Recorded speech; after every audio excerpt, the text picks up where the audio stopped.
السلام علیکم ورحمۃ اللہ وبرکاتہ. بسم الله الرحمن الرحیم. ټول تعریفونه د رب ذوالجلال دپاره چې خالق او مالک او پروردگار د کل عالم دی، او درود پاک په خاتم الانبیاء د مدینی جانان حضرت محمد صلی الله علیه وسلم باندې. امید د رب ذوالجلال نه ساتمه چې تاسو به روغ جوړ یئ، په صحت به برابر یئ. الله جل شانهم د هر قسم وبایي امراض و مصیبتونو تکلیفونو آفتونو نه په امن کې وساته. الله جل شانهم د اچانکي غمونو مصیبتونو او وبایي امراضو نه په امن کې وساته په خپل حفاظت سره.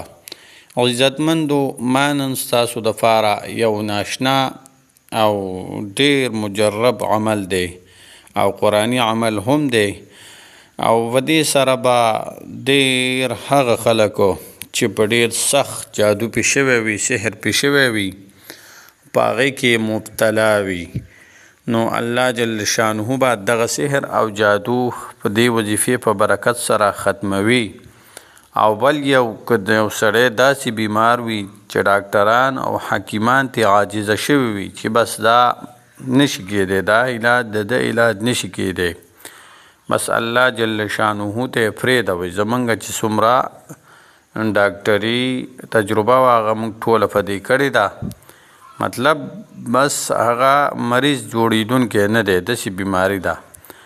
نو دغه بیمار د فاره هم ډیر مجرب عمل دی او قرآني عمل دی او ډیر ازمایلی شوی عمل دی. دا عمل او دا وظیفه ډیره اسانه ده. د خپل بچا سحر شوی وي د هغه دپاره هم کولی شي، او یا یو سړی داسې بیمار وي چې د هغه علاج ممکن نه وي، نو هغه دپاره هم کولی شي. راځو د وظیفې طرف ته. وظیفه لږه ناشنا طریقه باندې ده او اسانه ده، خو ډېر ناشنا غونته کې عمل دی پکې. نو لاول به بسم الله الرحمن الرحیم تاسو ووایئ، خو د بسم الله الرحمن الرحیم دغه آخري میم چې کوم دی دې سره به دا الحمد دا به تړل وي، په دې طریقه به وي چې بسم الله الرحمن الرحیم الحمد لله رب العالمین. نو دا به دا میم به د لام سره تړل وي، الحمد لله رب العالمین. دا به ووایي چې کله الرحمن الرحیم ته رارسئ، نو دا الرحمن الرحیم به 2 ځله وایئ، او بیا به د دې نه پس چې کله آمین ته رسئ، وللضالین آمین آمین آمین، دا به 3 ځله وایئ. دا عمل به تاسو 41 پیرې کوئ، 140 پیرې او 140 ورځې به کوئ. د مطلب چې 140 ورځې او 140 پیرې روزانه به 140 پیرې 41 مرتبه او 41 ورځو پورې به دا تاسو کوئ. دا عمل چې کله تاسو وکړئ، خو دا خپل مریض یا په چا باندې سحر شوی دا به پې دموئ. الله جل شانه به زر تر زره دغه سحر او جادو ختم کی، او دغه بیمار چې کم دی الله جل شانه به دله شفای کامله عاجله ورکوي. دا عمل یو ځل بیا واورئ.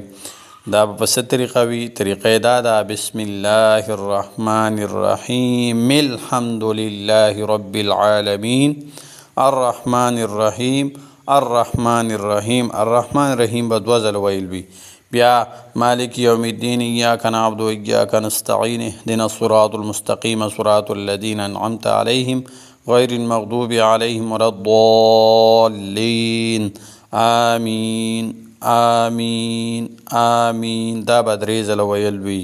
په دې طریقه باندې به دا عمل 41 پیرې او په 41 ورځو کې به دقسې 41 پیرې به وایئ او 41 ورځې به دا عمل کوئ چې په چا سحر شوی دی، سخت سحر چې سخت جادو هغه به پې دم کوي، هغه به الله جل شانه ختموي. او چې کم بیمار دی لا علاجه شوی دی، مطلب ډاکټران د علاج نه مایوسه شوي دي، نو هغه هم پیدا کړي، الله جل شانه به خامخا دوی ته شفای کامله عاجله ورکوي. السلام علیکم ورحمت الله وبرکاته.